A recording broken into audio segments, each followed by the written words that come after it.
Good morning. My name is Jo, and I'm an addict. Yeah, I think some of you probably are thinking like, wow, I'm on the right spot, on the right place with this. But maybe let's rewind a bit. My name is Jo, still, and I'm still an addict. I've been active for more than 20 years in the European youth field, and I got quite addicted to the promotion of social values and rights and all those things that we like to write and say and think. But I got particularly addicted, I think, to the idea of it, to the idea that I was doing something that matters, something that was for the good, something for a better living together. And I think it's only last year, about 18 months ago, that I realized that actually I'm doing a lot of stuff in my practice that is counterproductive, and that the addiction is rather the idea than the action. And let's just take an example, I think very actual, especially this morning. Let's talk about inclusion, for example. I love inclusion. I like to be included. And I want to check that also with you. So if you like to be included, raise your hand. Look at that. I apologize. That was actually not a very inclusive question. Let's try this again. If you like inclusion, raise your hand and shout, hell yeah! Good. I'm sorry, my bad. Probably that was also not quite that inclusive, I would say. On a count of 3, let's try this. Raise your hand, yeah? Say hell yeah, and stamp your feet on the floor. 1, 2, 3. Yeah, wow.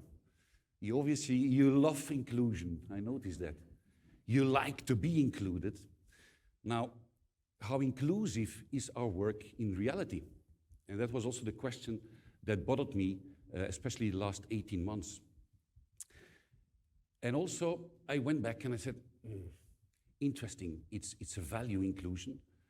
But strangely, it doesn't even belong to the 6 defined values of the European Union. They talk about the rule of law and those things, and freedom, but not of inclusion. Erasmus Plus program does that. It's everywhere. And I've been now assessing since 2014 youth exchange projects and mobility of youth workers, and I've noticed that everyone is doing it. Everyone is working on inclusion. Because you have to tick the box, otherwise you don't get funded. So that's a good sign.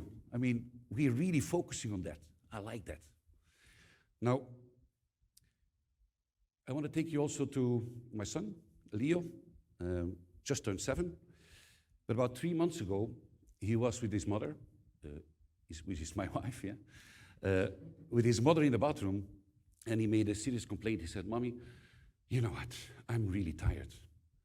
And I'm getting a bit upset, because, you know, Mommy, I always have to correct Daddy's Portuguese. And I'm only 6, and he has been living in Portugal for more than 20 years. And when Rita, my wife, told me this, I started thinking, I realized that actually I stopped learning. And that was a conscious choice. I choose to stop learning better Portuguese, because it's good enough for me. And that made me think also like, okay, we have the freedom to learn, or the right to learn at least, but we also have the freedom of choice not to learn. And in my case, that became also, I think, where I went a bit terribly wrong. Because my choice not to learn became easily the belief of no need to learn, in my case at least.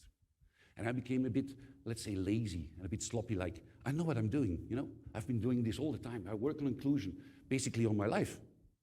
That's what I do. That's my middle name. Now, I realized also that my definition of inclusion had become the definition of my inclusion. And let's be honest, with all my possibilities and to be honest, very little limitations, that's a quite limited view of a definition of inclusion, at least for me. So as an educator, a trainer, a youth worker, when this, let's say, this online came online, yeah, that's quite obviously, online came online, I looked back at my own practice and I said, okay, what can I learn from this to have a refreshed look at my own tools, at my own methods that I kept using. And the online, to talk about that, was a big change for many of us, so also for me included. But when online started, I really, with the colleagues, we looked like, okay, this is something new. How can we make this as inclusive as possible? We were thinking about what would be the best easy times, what are the easy accessible tools to use, how to do the sound support materials, how to do all that to make it as inclusive as possible. We also noticed that quite some participants that participated to such online training courses wouldn't really come to a residential setting or training for whatever reason, personal or professional, because this online seemed necessarily to be also an inclusive way to include certain groups of people that otherwise wouldn't be there. And that also forced me to, let's say, to dust off, like we say, the tools. And then I was thinking of this kind of a self-fulfilling prophecy, and that says like, okay, about inclusion, like if you want butterflies, then you have to plant flowers. And if you don't have flowers, there will be no butterflies. But maybe don't make the mistake like I thought, like there are no butterflies, so I don't need flowers. Because then for sure, I think there will be never butterflies in the first place. Ever, never, stuff like that. So these more than 20 years of doing things, I think were also a bit based on good intentions of like, what I think is good. Again, what is my definition of that? And I think like, no, inclusion is more than a value. Inclusion and inclusive should be an ongoing, conscious practice, let's say. And I'm thinking sometimes of very easy things, like how's the room setting? What colors are we using? How high hang we the flip charts? But those things, they don't come naturally anymore, at least with me. They got forgotten. And I think good intentions is interesting because you know the saying, the highway to hell and the stairway only to heaven, that's with good intentions. I was once on a conference which was particularly focused on inclusion, and the group was also absolutely built on that, let's say, that mixture. We had everyone, all minorities were present. And at a certain moment, people also had to present themselves, like how and what I stand for, how we work. And we created 3 lines, 3 ropes where people could hang it. A bit of an experiment.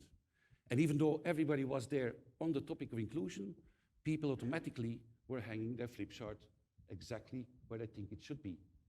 But then people in motorized wheelchair, they were taken away from all the information on top. And then we also talked about it. How do we copy-paste certain things without really realizing that it can be different? And this copy-paste, that was what has bothered me at least. It was like, okay, I am fighting a certain system based on my idea of beliefs, and actually I might be reinforcing it all over again, particularly in my tools. I'm a lousy card player, and it's a pity because I love to play cards. But most of the time I throw cards away that I don't know which number it is because I'm left-handed.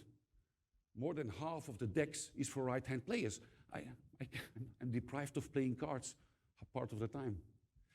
Another example, somebody sent me once a photo of good intentions of a small community, a village, and they decided to translate their official documents into Braille. I thought, wow, that is really great. But it seemed to be quite expensive, so they said, okay, it's quite an investment, so let's plastify it and put it behind a glass window so it doesn't destroy that easily. I think that's good intention. That counts for something, isn't it? Now, lately also, I've been analyzing a bit with myself what we call the suppression techniques. And there's a lot of study done on that, mostly how men suppress, let's say, mostly women in public events. And when I went over these suppression techniques, I realized I was doing all of them unconsciously already. And that flapped me in my face because I said, gee, I work on inclusion, and actually I'm promoting exclusion all the time. Just by these simple little things. And this copy-paste behavior, that works, so I'll do that also. Now, today, as you notice, it's really about also how inclusive, exclusive, are we really? And it's also an invitation for you to look back at your own tools, like how inclusive are they really? But also to the tools that are presented here in the next days. And not with a judgmental eye, but really as a kind of a Sherlock Holmes that says like, how could we maybe simply adapt that? And one of those things is, for example, dyslexia. The font called dyslexia. It's an existing font, you can download it for free. And actually you could print everything simply in that. And that seems to really benefit for people who challenge dyslexia. But these are easy solutions. So also an invitation, let's have a look at that together. Now I've noticed that my 7 offline tools, thanks to this learning of online, have become very close to my 7 deadly sins in a way. And you know this saying, we don't give a fish because, anyone? Because we train to fish, isn't that? But we say we don't give a fish, and we're not going to train you to fish. We first want to rethink the fishing concept. And maybe that's something interesting also. Now, tools are absolutely, let's say, only an extension. It's something that supports us. But I do honestly believe, and I have forgotten that for a while, that the most powerful and the most valuable tool is us, is I, is you, is each one of us. That's the main tool. And yeah, basically, I am bold. Yeah. And I've noticed there are many people like me here. And in our little village, we have, and some of you know that because you became a member by now, we have a League of the Bold. So we really have a club, a group of the bold, with t-shirts and all these gadgets. But important is to know, what do they say about people who are bold in front? It's people that think a lot. That's why they're bold in front. They think a lot, they're very smart people. And people who are bold in the back, it's said that they're very good in bed. And people like me, and many amongst us, who are bold in front and in the back, these are people that think they're good in bed. And so my invitation for you would be on the next days and in the future, like, try to be bold and bold at the same time. Because the slogan of our League of the Bolds is, everyone is bold somewhere. And that's the idea also. Now, what I also take from online, the experience, to the offline world, is this incredible, there you go, incredible power you have in online in controlling your image, in controlling your background, controlling the sound, you know, the camera, all these things. And I thought, I love that, but I don't have this in offline. So I think I want this in offline too.